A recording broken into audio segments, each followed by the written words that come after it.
The 2026 resilience narrative has officially fractured. If you have been looking at your portfolio this week and feeling that pit in your stomach, you are not alone.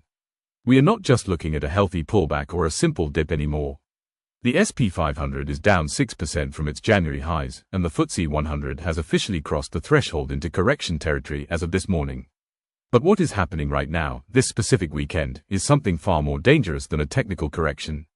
We are staring down the barrel of a systemic energy shock that hasn't been seen in over 50 years. Let's talk about the catalyst, the Iran conflict. This is not just about geopolitics, it is about the lifeblood of the global economy. As of 36 hours ago, the Strait of Hormuz, the most critical maritime choke point on the planet, is effectively closed to international transit. We are talking about 20 million barrels of oil per day that are now stranded. That is 20% of the world's daily consumption, gone from the supply chain in a heartbeat. When $110 oil hits a global economy that was already struggling to bring inflation down to that magic 2% target, the math simply stops working. This is what we call a systemic energy shock. It does not just hit gas prices at the pump, it hits transport, manufacturing, and the margins of every single AI and tech company you own. Now, here is where it gets dangerous for the retail investor. We are currently trapped in what I call the impression paradox. If you look at social media or certain news outlets, you will see headlines about peace talk rumors or diplomatic solutions. This creates a false impression that the worst is over, enticing you to buy the dip before the markets open on Monday. But if you look at the institutional data, the big money is not buying. They are selling into these small rallies. The professional traders are not watching the news, they are watching the VIX, which has just spiked to 27. They are watching the bond yields, which are screaming that the Fed is trapped. You need to understand that the market does not care about your feelings or your long-term 10-year plan when a liquidity event of this magnitude strikes. Between now and the Sunday night futures open, there is a massive vacuum of information. That vacuum is usually filled by panic. This is the moment where the 2026 bull market meets its first true existential threat. The decisions you make in the next 48 hours, before the opening bell on Monday morning, will likely determine your performance for the rest of the decade. We are seeing a total repricing of risk across every sector, from high-growth tech to traditional value stocks. If you are sitting on high-margin positions or over-leveraged tech plays, you are standing in the splash zone. The question isn't whether the crash has started. The data says it has. The real question is how deep the hole goes before the floor catches us. We have gone from a Goldilocks economy to a stagflationary nightmare in a matter of weeks, and the market is only just beginning to bake that reality into the price. This weekend is the calm before a very loud storm. You have roughly 48 hours to audit your risk, check your stops, and prepare for a Monday that could redefine the 2026 trading year. The shift from a Goldilocks economy to the stagflation trap of 2026 didn't happen overnight, but it has accelerated with terrifying speed this March. To understand why your portfolio is bleeding, you have to look past the stock charts and at the cold, hard math of the Federal Reserve. Just a few months ago, the consensus was clear, inflation was under control, and we were bracing for a series of interest rate cuts that would fuel the next leg of the bull market. That narrative is dead. As of this week, the Federal Open Market Committee has effectively hit the panic button without saying a word. In their latest session, they held rates steady at the 3.5 to 3.75 range, but the subtext was devastating. Inflation isn't just sticky anymore, it is rebounding. We have transitioned from a market that was pricing in 3 to 4 rate cuts this year to a market that is now pricing in a 40% probability of a rate hike by October. This is the definition of a stagflationary trap. Growth is slowing down, yet prices are moving up. The primary driver of this nightmare is the oil shock. Look at the numbers. At the start of March, we were seeing gas prices around $3 a gallon.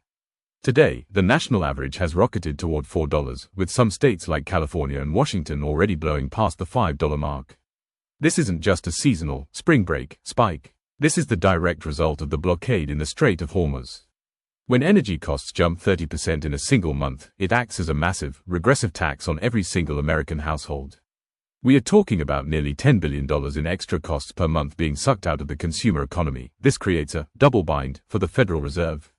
If they cut rates to save the slowing economy and the struggling housing market, they risk letting inflation spiral out of control as energy costs bleed into every other sector. If they raise rates to kill inflation, they could trigger a deep, structural recession. Right now, the bond market is betting they will choose the latter. The 10-year Treasury yield has surged to a nearly 9-month high of 4.4%. When that yield moves up, mortgage rates follow, car loans get more expensive, and the cost of capital for tech companies skyrockets. Think about the One Big Beautiful Bill, that massive tax cut on tips and overtime that was supposed to put money back in people's pockets this spring. The data now shows that the spike in gas prices has already cost American drivers triple the amount of that entire tax relief package. The consumer cushion is gone. This is why the consumer discretionary sector is down 12% from its highs. People aren't buying new iPhones or upgrading their cars when it costs $80 to fill up a sedan. Even the shadow metrics are flashing red. The VIX, our primary fear gauge, has been hovering near 30. Historically, when the VIX stays this high, it means the big institutions are bracing for a massive move. They aren't looking at the peace talk headlines, they are looking at the delinquency rates on US loans, which have hit their highest levels since 2017. The private credit market is showing deep signs of stress, and the financial sector is starting to buckle under the weight. You have to realize that the 2026 market you traded in January no longer exists. We have moved into a high volatility, high inflation regime where buying the dip can lead to catching the falling knife. The Fed is no longer your friend, they are a cornered animal, and the only way out of their trap may be to let the market cool significantly. As we head toward Monday, the question isn't whether inflation is back, it's how much of your gains the Fed is willing to sacrifice to stop it.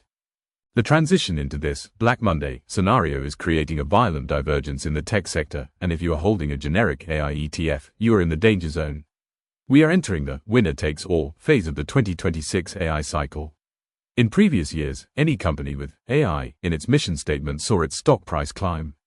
That era ended this week. As liquidity dries up because of the energy shock, the market is performing a brutal audit of every tech balance sheet in existence. Look at the divergence between the infrastructure kings and the software pretenders. Companies like ARM Holdings are showing incredible resilience, recently posting revenue forecasts north of $15 billion. Why? Because in a high energy cost world, efficiency is the only thing that matters. ARM's architecture is the gold standard for power-efficient computing. Similarly, Dell has maintained its server dominance because the physical hardware required to run these LLMs is non-negotiable. These are the hard tech plays that the big institutions are rotating into to hide from the broader crash. However, the soft tech side, the companies that are simply wrapping existing AI models and selling them as productivity tools, is getting absolutely decimated. We are seeing a resilient fragility in the Nasdaq. While the top 5 names are holding the index up, the median AI software stock is down 22% from its February high. This is the crowding risk I mentioned earlier. Because everyone is terrified of the Iran conflict and the inflation spike, they have all crowded into the same 5 to 7 mega-cap AI names. This creates a massive impression paradox for the average investor.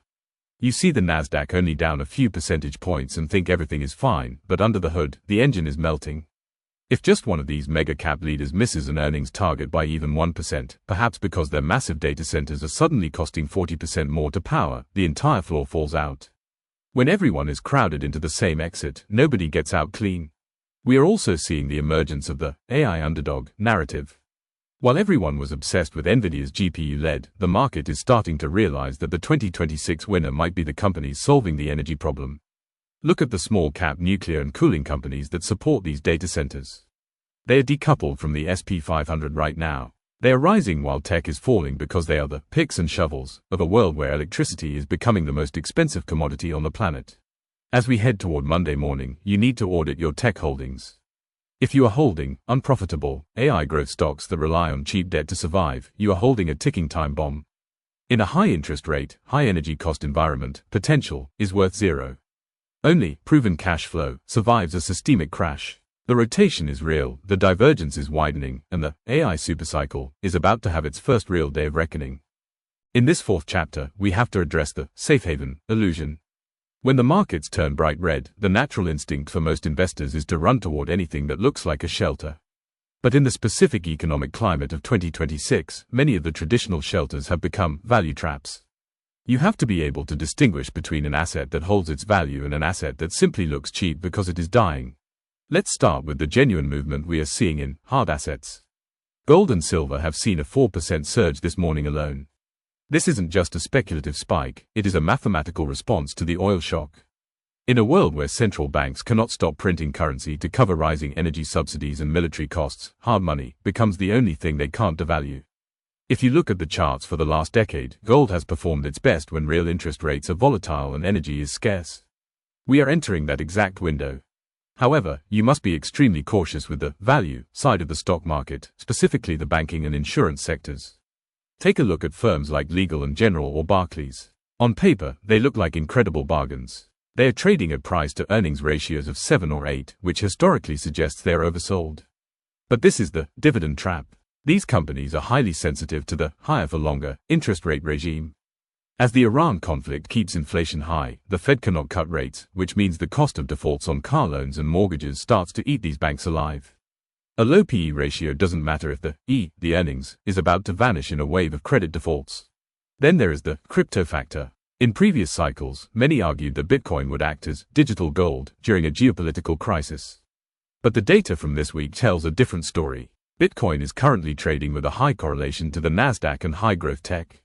When the risk-off switch is flipped, Bitcoin is being sold to cover margins in other sectors. It is acting like a high-beta asset, not a safe haven. If you are treating your crypto portfolio as your emergency fund for a market crash, you are playing a very dangerous game.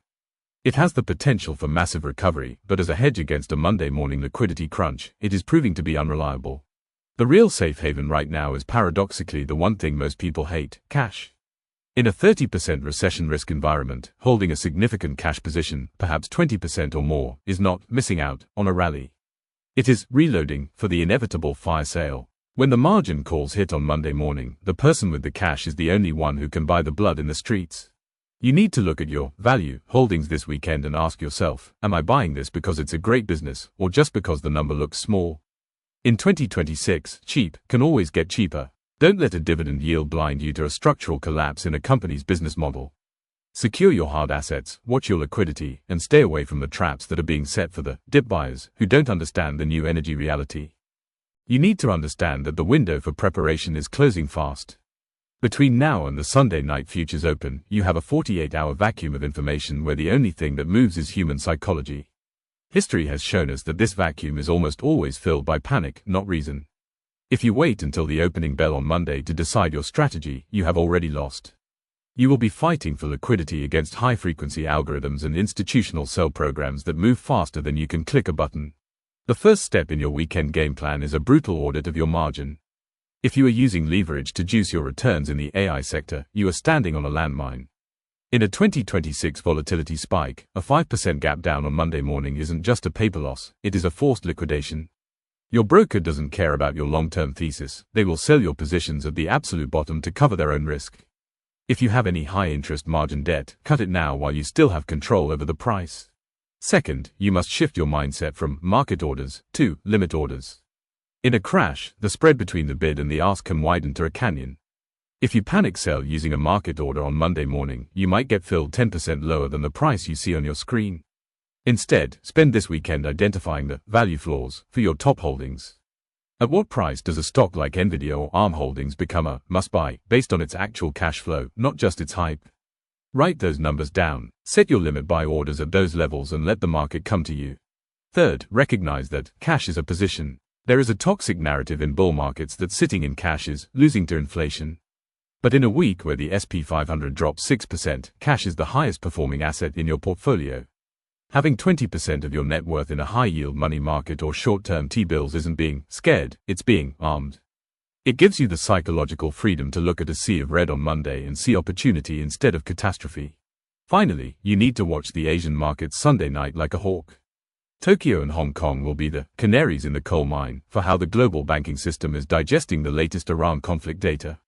If the Nikkei gaps down more than 3% at the open, you know the liquidity crunch is real.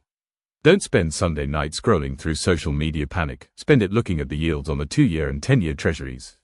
If yields are spiking alongside a falling market, the Fed put is officially dead, and you need to be prepared for a multi-week deleveraging event. This weekend isn't for relaxation, it's for the clinical, emotionless preparation that separates the survivors from the statistics. The final verdict for this 2026 market cycle depends on two conflicting paths, and the divergence between them will be decided in the next 72 hours. We are standing at a crossroads where the global economy either absorbs the energy shock of the Iran conflict or enters a systemic deleveraging event that mirrors the structural failures of the past. To survive this, you have to stop looking at your PL and start looking at the macro realities of 2026. Path A is the correction scenario. In this version of reality, diplomatic channels in the Middle East successfully de-escalate the maritime blockade within the week.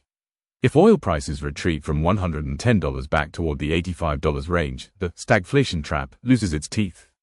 In this scenario, the current 6% drop in the SP 500 becomes the greatest buying opportunity of the decade. The I supercycle continues, fueled by a temporary dip in valuations that allows institutional whales to re-enter the market at a discount. If you see Brent crude dropping on Sunday night, the floor is likely in. Path B is the crash scenario. This is the reality where the maritime blockade persists and the global supply chain for energy remains severed. In this path, the Federal Reserve is forced to choose between saving the stock market or saving the US dollar from hyperinflation. If they choose the dollar, they will keep interest rates at 4% or higher even as unemployment begins to tick up. This is the recipe for a global stagflationary recession. In Path B, we aren't looking at a 10% pullback, we are looking at a 30% to 40% structural reset as the easy money era of the mid-2020s is finally liquidated. The synthesis of these two paths is simple: the market does not care about your feelings, your long-term goals, or your belief in AI productivity. It cares about two things: the cost of energy and the cost of money. Right now, both are trending in the wrong direction simultaneously. This is why the impression paradox is so dangerous. It makes you feel like you are missing a recovery when you are actually standing in the splash zone of a massive repricing event. Your final move before Monday is to accept that the 2026 bull market has met its first true existential threat. This is the moment where the paper millionaires of the I-boom are separated from the actual wealthy investors who understand risk management. Whether this is a short-term correction or the start of a multi-year bear market, the strategy remains the same: protect your principal, eliminate your debt, and keep your dry powder ready for the moment the blood finally hits the streets. The 2026 trading year is being redefined this weekend. Make sure you're on the right side of the tape when the bell rings. The final piece of the 2026 puzzle isn't on a chart, it's in the hands of the high-frequency algorithms that trigger when the impression paradox reaches its breaking point. You have to realize that most of the selling we've seen this week was automated. It wasn't humans making rational decisions, it was math reacting to a volatility spike. This means that when the bounce happens, and it will be just as violent and just as artificial as the crash itself. This is where the shadow launch strategy comes into play for your personal portfolio. You don't need to announce your moves to the world or follow the herd into the same 3 AI stocks that everyone else is panic buying. You need to pivot silently. If you are sitting on a dead position from the 2025 bull run that hasn't moved in 6 months, this weekend is your permission to cut it loose. Use the volatility of Monday morning to wash away your losers and consolidate into the winner-takes-all names we discussed in the earlier chapters. We are moving into a market where alpha is no longer found in growth, it is found in the ability to stay liquid when everyone else is locked in a margin call. The 2026 crash hasn't just started, it has already begun rewiring how the global financial system values risk. The one big beautiful bill and the AI hype were the distractions, the energy blockade and the Fed stagflation trap are the reality. As we head into the Sunday night open, I want you to do one thing: look at your top 3 holdings and ask yourself if you would buy them at today's price if you didn't already own them. If the answer is no, you are holding onto a ghost. I'll be tracking the Asian markets live as they open Sunday night to see if the Nikkei and the Hang Seng confirm our fears of a global liquidity crunch.